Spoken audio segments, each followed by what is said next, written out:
You drag yourself back to your father's 75th birthday, uninvited, heart-pounding, only to be banished to the patio of Okanagan Hills Golf Club like some filthy outcast.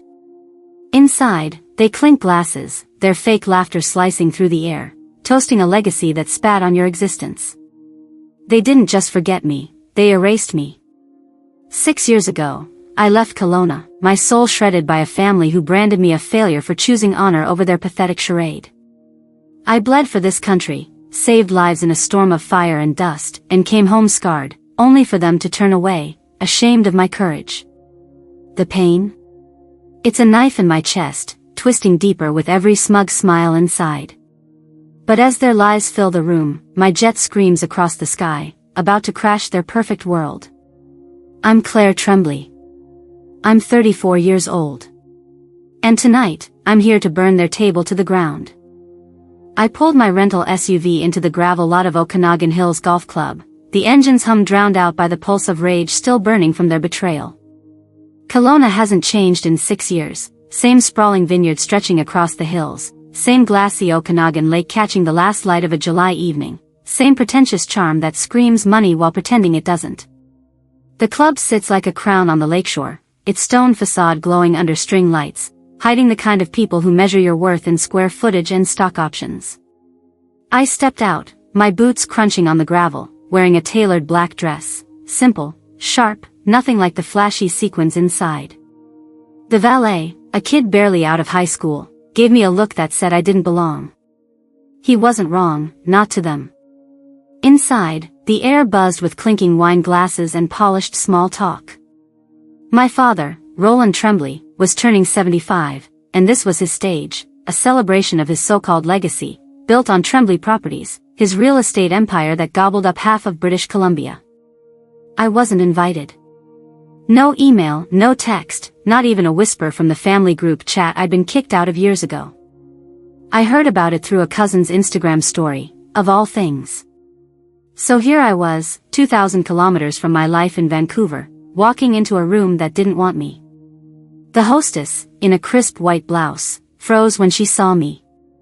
"Miss Tremblay," she stammered, her eyes darting like she'd been caught stealing. "We've, placed you on the patio." The patio. A table for one, 10 meters from the main dining room where my family sat under crystal chandeliers, sipping $200 bottles of Okanagan Valley Pinot Noir. Through the glass doors, I saw them. Roland, at the head table, his gray suit pressed so sharp it could cut glass, nodding as if he owned the lake itself. My brother, Ethan, 38, leaned back in his chair, his smug grin flashing like a neon sign for unearned confidence. He was the golden son, running Tremblay Properties into the ground while calling it growth. My sister, Sophie, 36, was snapping selfies, her gold dress screaming influencer clout, probably captioning it, "Family Legacy Vibes," for her 50,000 followers. And my mother, Margaret, 68, sat with her perfect posture, her smile as cold as a Kelowna winter, never once glancing my way. They didn't just forget me, they built a world where I didn't exist. "You sure you're okay out here?" the hostess asked, her voice dripping with pity as she set down a water glass. "I'm fine," I said, my tone flat, but inside, my chest was a furnace of fury and grief.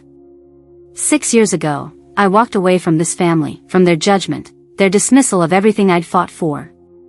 Now, I was back, not to beg, but to show them what they'd lost. The patio table was small, wobbly, overlooking the golf course's manicured greens. I sat, my fingers tracing the edge of my bag, where a medal from a mission they never asked about lay hidden. They thought I was nothing. They were about to learn how wrong they were.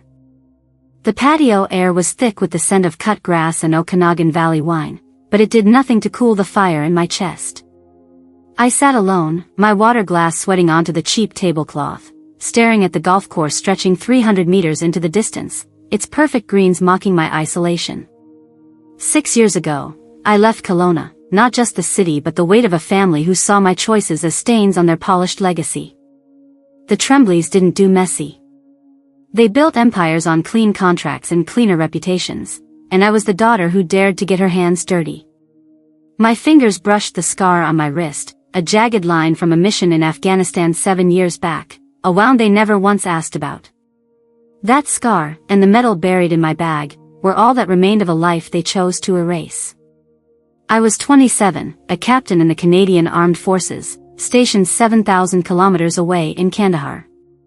My team was tasked with a rescue op in a dust-choked valley, where a convoy of 15 soldiers was pinned down by insurgents. The air was a haze of sand and smoke, visibility down to 10 meters. Command ordered us to wait for air support, but the radio crackled with screams. Our guys were bleeding out. I made the call. I rerouted our unit through a dry riverbed, using a drone I wasn't cleared to access. We moved fast, pulled every soldier out, 12 wounded but alive. I took shrapnel to the wrist, a small price for 15 lives. Back at base, they handed me a Star of Military Valor, Canada's second highest honor. No ceremony, no cameras, just a box and a nod from a colonel who looked like he'd rather be anywhere else. But the citation came with a reprimand for insubordination. I broke protocol to save lives, and the military didn't know how to handle a woman who wouldn't wait for permission. When word reached Kelowna, I expected something. A call, a question, maybe pride. Instead, I got silence, heavier than the desert heat. Roland Tremblay, my father, called once, his voice clipped like he was signing a check. "We can make this go away," he said, as if my medal was a scandal to be buried under his real estate deals. "No," I said, my throat tight. He hung up, and that was it. Margaret, my mother, sent a card, cream stationery, her handwriting like a museum exhibit. "We're praying for your clarity, Claire. Choose your future wisely." Clarity. As if I'd lost my way by saving people. Ethan, my brother, didn't bother contacting me. He was too busy closing a multi-million-dollar condo deal in Vancouver.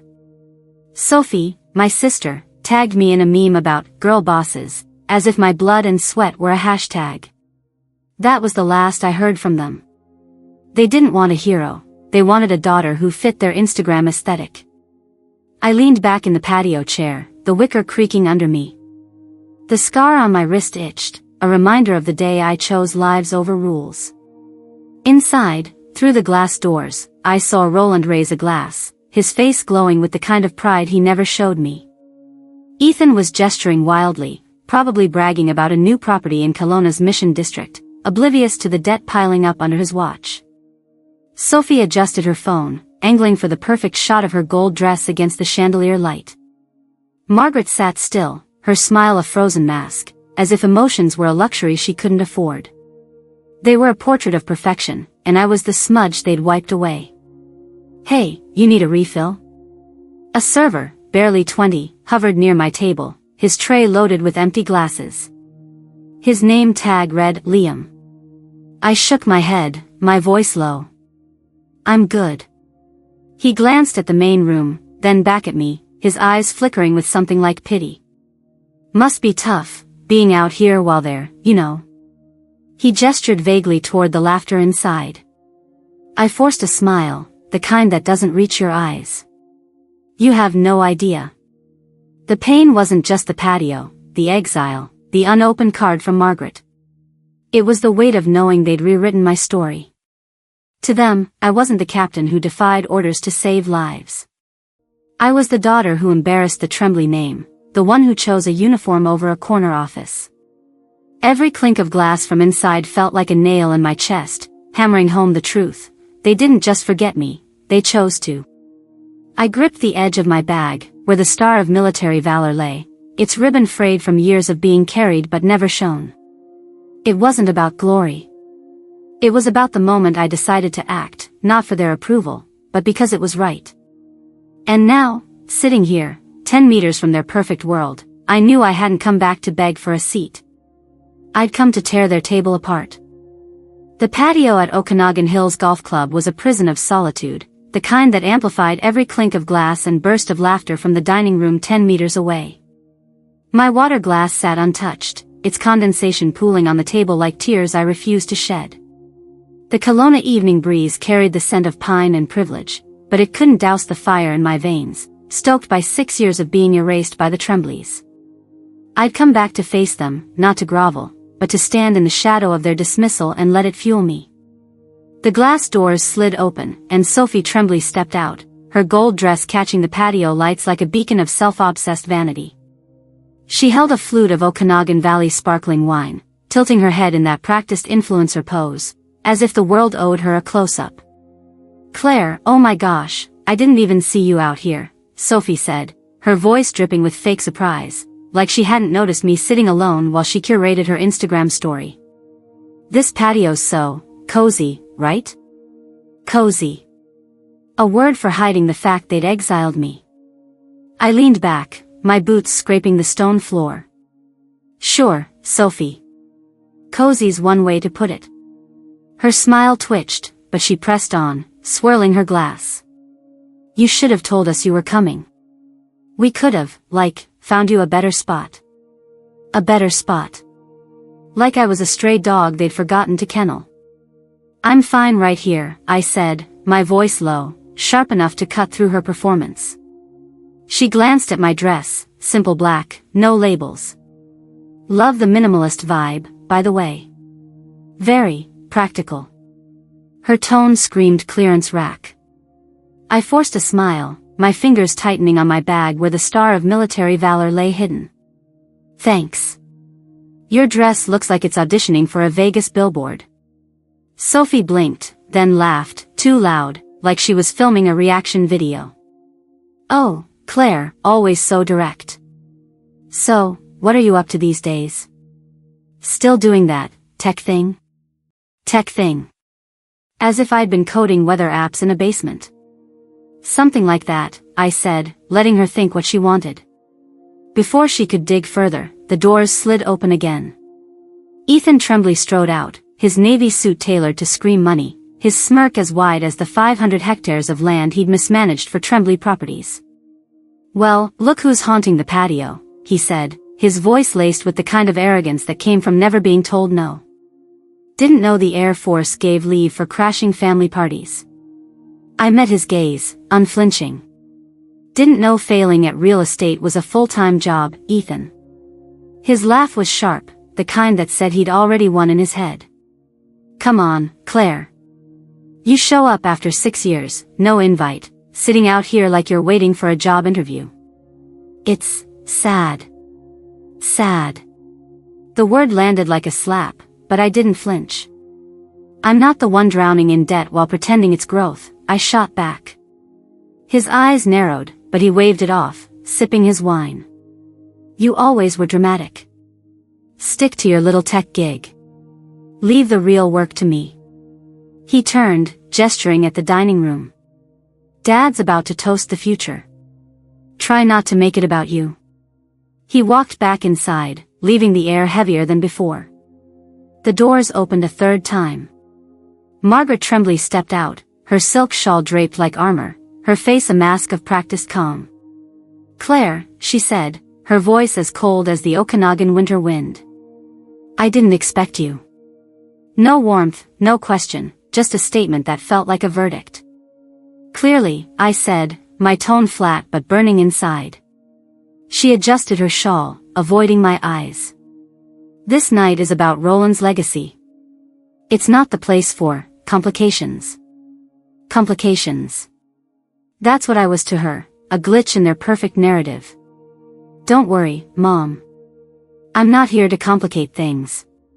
She looked at me then, her gaze sharp, assessing. "You've always preferred your own path. But family is about unity, not this." She gestured at the patio, as if my presence was an offense. "Unity?" I said, my voice rising despite myself. "You mean the kind where you pretend I don't exist?" Her lips tightened, but she didn't answer.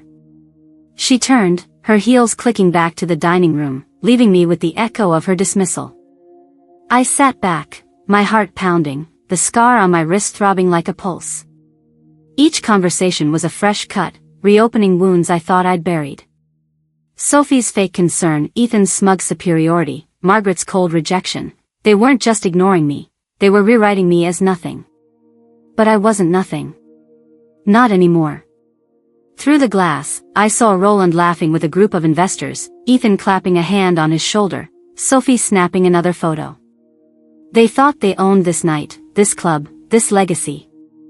My hand slipped into my bag, brushing the frayed ribbon of my medal. They'd never asked about it, never cared. But soon, they'd see what I'd built in the shadows of their neglect. The patio wasn't my exile, it was my staging ground. The patio at Okanagan Hills Golf Club was a battlefield now, my anger a live wire sparking in the cool Kelowna dusk. The laughter from the dining room, 10 meters away, grated like sandpaper on my nerves, each clink of glass a reminder of the Tremblay's smug dismissal. I sat rigid, my fingers brushing the frayed ribbon of the Star of Military Valor in my bag, a silent testament to the lives I'd saved and the family who'd turned their backs. The scar on my wrist pulsed, not from pain but from the memory of their silence after Afghanistan. Sophie's fake concern, Ethan's arrogant jabs, Margaret's icy rejection, they'd carved their judgment into me, but I wasn't here to bleed. I was here to rewrite their story. The glass doors slid open again, and Greg Loran, Roland's lawyer, stepped out, his face pale as the Okanagan Valley moonlight. His tie was slightly askew, a rare crack in his polished armor, and his eyes darted like he'd just seen a ghost. "Claire," Greg said, his voice low, urgent, like he was negotiating a hostage crisis. "We need to talk. There's been activity. A filing with Tremblay Properties. Some company called Aurora Tech submitted ownership transfer papers this morning." He paused, waiting for me to react, but I just stared, my gaze steady as the lake beyond the golf course. Roland doesn't know who they are. Nobody does. It's concerning. Concerning. The word was too small for the storm brewing inside me. I leaned forward, my voice calm but sharp enough to cut steel. Maybe Roland should pay closer attention to his own books. Greg blinked, his hands fidgeting with a pen he hadn't noticed he was holding. "Are you saying you know something about this?" he pressed, his lawyer's instinct kicking in. I smiled, not warmly, but with the kind of edge that made men like him rethink their next sentence. "I'm saying I'm Aurora Tech, Greg. I bought Tremblay Properties. Lock, stock, and Ethan's corner office." His jaw dropped, a cartoonish gape that would have been funny if I wasn't so angry. "You, what?" he stammered, stepping back like I'd pulled a grenade pin. "That's impossible. Aurora Tech, it's just a shell, a Delaware holding company. We checked." I tilted my head, letting the silence stretch, heavy as the 300 hectares of mismanaged land Ethan thought he controlled. "A shell I built," I said. "From a laptop in a Vancouver basement, 5 years ago. One contract, one client, one chance. Now it's a logistics empire that owns your precious Tremblay Properties." Greg's face went from pale to gray, his hands trembling as he processed the math. "But, why?" he asked, his voice barely a whisper. "Because I could," I said, my tone flat, final. "Because they left me on the patio, Greg. And I decided to buy the whole damn club." He stood frozen, the pen slipping from his fingers to the stone floor with a faint clink. Through the glass doors, I saw Ethan gesturing wildly to a group of investors, probably pitching another doomed condo project in Kelowna's Mission District. Sophie was scrolling her phone, oblivious, her gold dress catching the chandelier light like a warning flare. Roland sat at the head table, his gray suit pristine, nodding as if he still owned the world. Margaret adjusted her shawl, her face a mask of composure, never glancing my way. They had no idea the ground was shifting beneath them. I'd started Aurora Tech in a 40-square-meter apartment in Vancouver's East End, with nothing but a military pension and a burning need to prove them wrong. My first contract was a logistics overhaul for a failing drone supplier in Calgary. I rewrote their supply chain in 10 days, took stock instead of cash, and turned it into seed money. From there, I built a shadow empire, defense contracts, AI-driven logistics, international shipping frameworks. Aurora Tech wasn't just a company, it was my answer to their silence, my middle finger to their legacy. "Claire, this changes everything," Greg said, his voice shaking as he glanced back at the dining room. Roland needs to know. Ethan, I cut him off, my voice like ice on the Okanagan Lake. They'll find out when I'm ready. Not a second sooner. He nodded, his lawyer's brain already calculating damage control, but I could see the fear in his eyes. He knew this wasn't just a business deal, it was a reckoning. I leaned back, my fingers brushing the metal again, its weight grounding me. The patio wasn't a punishment anymore, it was my command center. The breeze shifted, carrying the sound of another toast from inside, Roland's voice booming about family and future. I almost laughed. They thought they were untouchable, sipping their $200 wine, planning their next photo op. But I'd spent 6 years building something they couldn't ignore, something that would make their legacy look like a cheap subdivision. Greg turned to leave, his steps hesitant, like he was walking into a trap. You're playing a dangerous game, he said over his shoulder. It's not a game, I replied, my voice steady, my eyes fixed on the dining room. It's a takeover. The patio at Okanagan Hills Golf Club was no longer a cage, it was my throne, commanding a view of the chaos I was about to unleash. The Kelowna dusk settled over the 300-meter golf course, the Okanagan Lake glinting like a blade under the fading light. My heart pounded, not with fear but with the raw, electric thrill of vengeance. Greg Lawrence's stunned silence still hung in the air, his revelation about my ownership of Tremblay property sinking into him like a stone. I'd told him I was Aurora Tech, that I'd bought Ethan's empire out from under him, but the Tremblays inside were still clueless, sipping their overpriced wine, toasting a legacy I'd already claimed. My fingers gripped my phone, the screen glowing with a live feed from the jet circling 1,000 meters above. It was time. I tapped the screen, my voice steady as I spoke into the secure comms. Proceed. A low rumble broke the evening calm, a deep vibration that shook the patio table and sent ripples through my untouched water glass. The sound grew sharper, a roar that drowned out the clinking glasses and fake laughter from the dining room. My jet, a sleek black beast branded with Aurora Tech's logo, sliced through the sky, skimming the lake before banking toward the club's pristine lawn. Inside, heads turned, confusion spreading like wildfire. The glass doors rattled as the jet descended, its tires kissing the grass 200 meters from the clubhouse, kicking up a storm of dust and petals from the floral centerpieces. A wine glass shattered on the stone floor. Someone screamed. I stood, my black dress catching the wind, and walked toward the edge of the patio, my boots steady on the ground I now owned. The dining room erupted into chaos. Guests spilled out onto the lawn, phones raised, capturing the spectacle.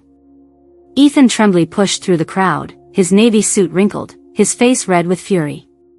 What the hell is that? He shouted, pointing at the jet as if it had personally insulted him. I met his gaze, my voice calm but laced with steel. That's mine, Ethan. And so is this club. His mouth opened, then closed, like a fish gasping for air. Sophie stumbled out next, her gold dress tangled, her phone slipping from her hand. Oh my gosh, is that real? She gasped, her influencer composure shattered. Real as the deed I signed this morning, I said, my eyes locked on hers. Roland emerged, his gray suit still pristine, but his face betrayed a crack in his patriarchal armor.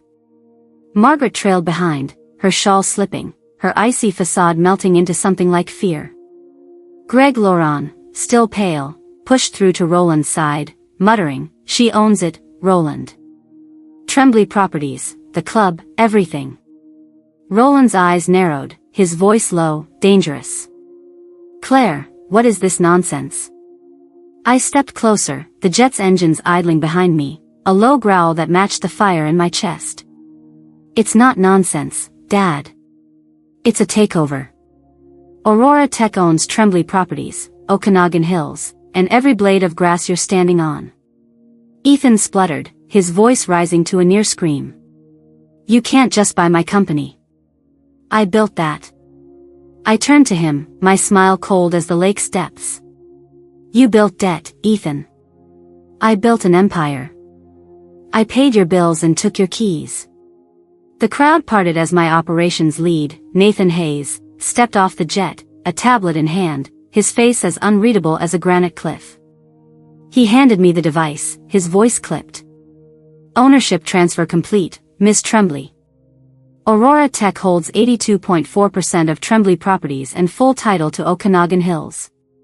Board notified. I glanced at the screen, legal documents, clean and irrevocable, signed at 6:20 a.m. this morning, Kelowna time. I handed it back, my eyes sweeping the stunned faces.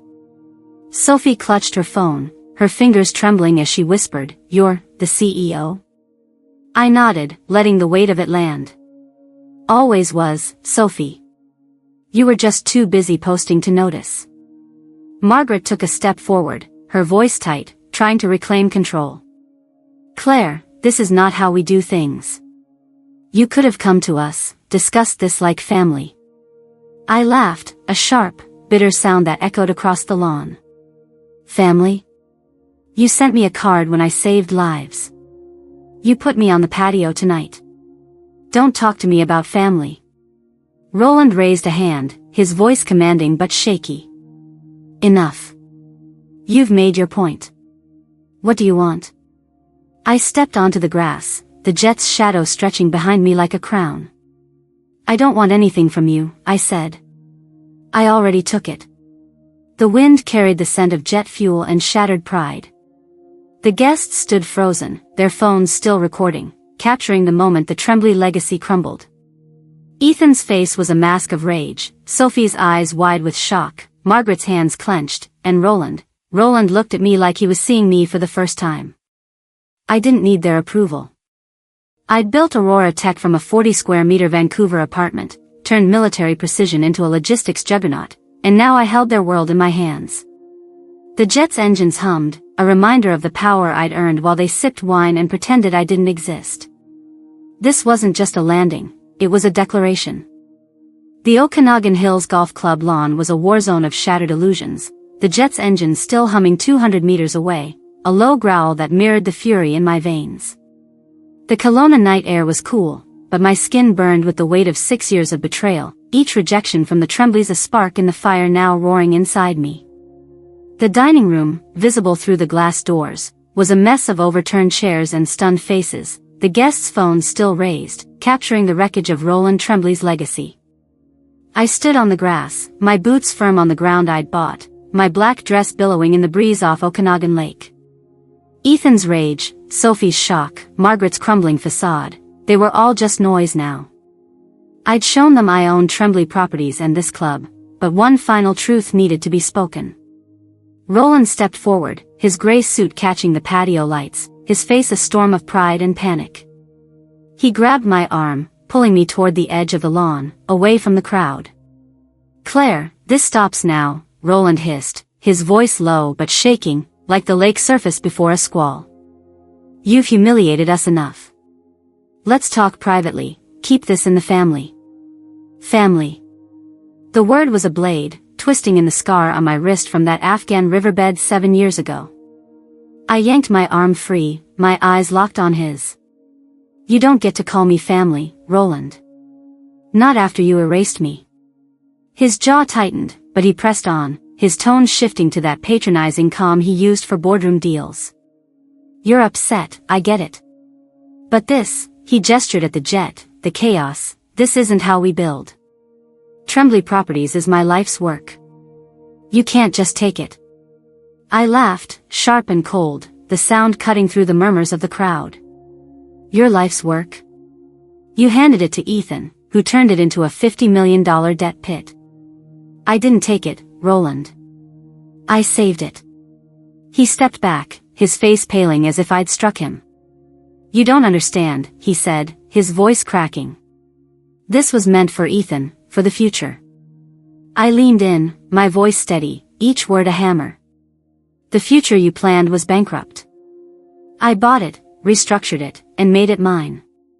And this club? I own every square meter, down to the patio you banished me to." His eyes widened, the weight of my words sinking in. Margaret approached, her shawl clutched tight, her voice trembling but still laced with that icy control. "Claire, think about what this does to us. To your father's name."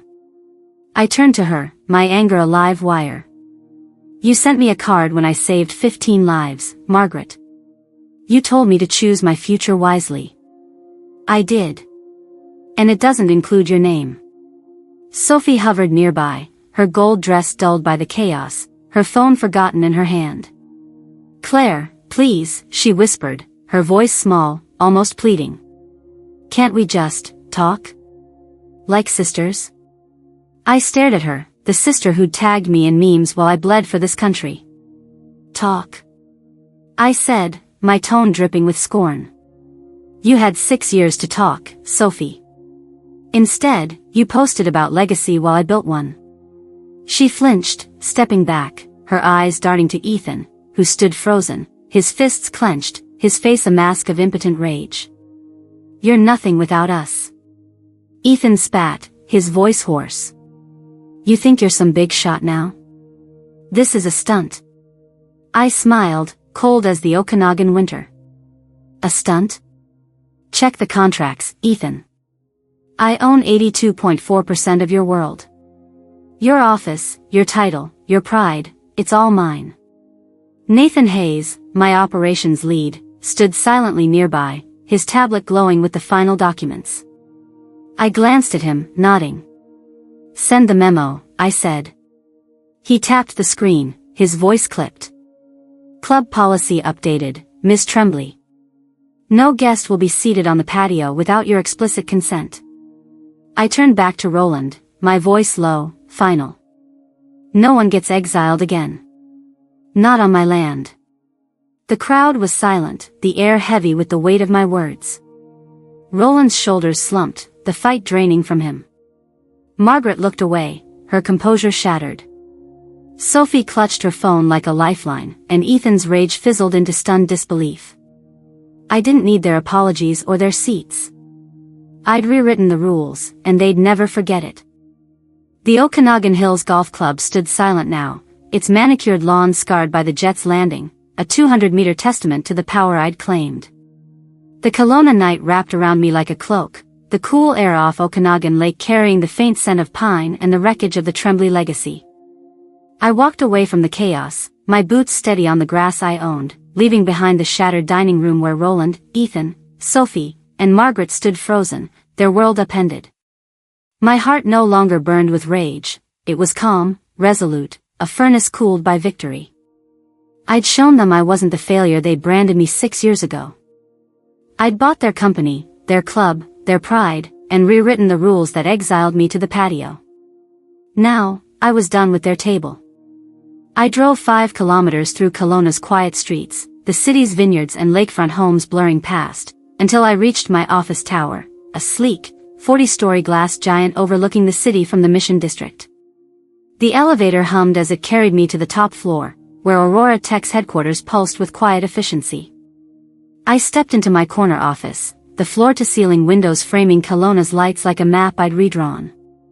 From 120 meters up, the Okanagan Hills Golf Club was just a speck, a tiny green patch that once loomed so large in my family's world. I dropped my bag on the desk, the star of military valor inside it a silent reminder of the battles I'd fought, on Afghan soil and in Vancouver boardrooms. I didn't need their applause or their seats. I'd built my own empire, 82.4% of their legacy now answering to me. My phone buzzed, a message from Nathan Hayes, my operations lead. Press is calling, Miss Tremblay. Statement? His voice, even in text, was as steady as the granite cliffs along the lake. No comment, I replied. Let the contract speak. I leaned back in my chair, the leather creaking softly, and let the silence settle. Roland's desperate plea for family still echoed in my mind, Ethan's rage, Sophie's trembling shock, Margaret's cracked facade. They thought they could pull me back into their orbit. But I wasn't orbiting anymore. I was the center. You did it, Claire, I said to myself, my voice low, the words carrying a weight that needed no audience. I'd turned a 40-square-meter apartment in Vancouver's East End into Aurora Tech, a logistics juggernaut that moved NATO shipments and rewrote global supply chains. I'd done it without their help, without their faith, without their permission. The patio they'd banished me to wasn't a punishment, it was a launch pad. And the lesson? You don't need a seat at someone else's table to win. You build your own, brick by brick, contract by contract, until their world is just a footnote in yours. I glanced at the city below, its lights flickering like stars I no longer wished upon. The Trembleys could keep their toasts, their Instagram posts, their hollow legacy. I had something better, control. No one sits on the patio unless I say so, I said, the words a vow to myself, to every scar I carried, to every soldier I'd saved. I wasn't here to beg for their love. I was here to show them what happens when you bet against someone who never quits. And that's the truth I want you to take away. You don't need their invitation. Build your own table, your own empire, and let them choke on the dust when you land. The Kelowna skyline stretched before me, a constellation of lights twinkling 120 meters below my office tower in the Mission District. The Okanagan Hills Golf Club, where I just dismantled the Tremblay legacy, was a distant speck, its manicured lawns and shattered illusions fading into the night. My boots rested on the hardwood floor, the star of military valor still tucked in my bag, its frayed ribbon a quiet reminder of the battles I'd fought, 7,000 kilometers away in Afghanistan and here, in the shadow of my family's rejection. Roland's desperate pleas, Ethan's impotent rage, Sophie's trembling shock, and Margaret's crumbling facade, they were echoes now, drowned out by the calm certainty in my chest. I didn't need their table. I'd built my own, 40 square meters at a time, from a Vancouver apartment to Aurora Tech's global empire. The patio they'd banished me to was no longer a place of exile, it was a monument to what I'd overcome. I leaned back in my chair, the city's pulse syncing with my own. This wasn't about revenge, it was about truth. If you've ever been pushed aside, told you don't belong, or left to fight your battles alone, know this, you don't need their permission to rise. Build your own path, one choice, one risk, one relentless step at a time. That's what I did, and it carried me from a desert war zone to a 40-story tower overlooking Kelowna's heart. Here's what I learned. First, believe in your worth, even when they don't. Second, work in silence, your success will shout louder than their doubts. Third, break the rules if it means doing what's right, because honor outlasts their approval. If this story hit you, if it stirred something deep, I'm asking you to stay with me. Drop a like, leave a comment, tell me about the tables you've built or the ones you're fighting to claim. And if you want more stories of quiet courage, the kind that reshapes the world without a shout, subscribe to True North Courage. This is Claire Tremblay, and I'm not done yet. There's more to come, more battles, more truths. Join me, and let's show them what we're made of.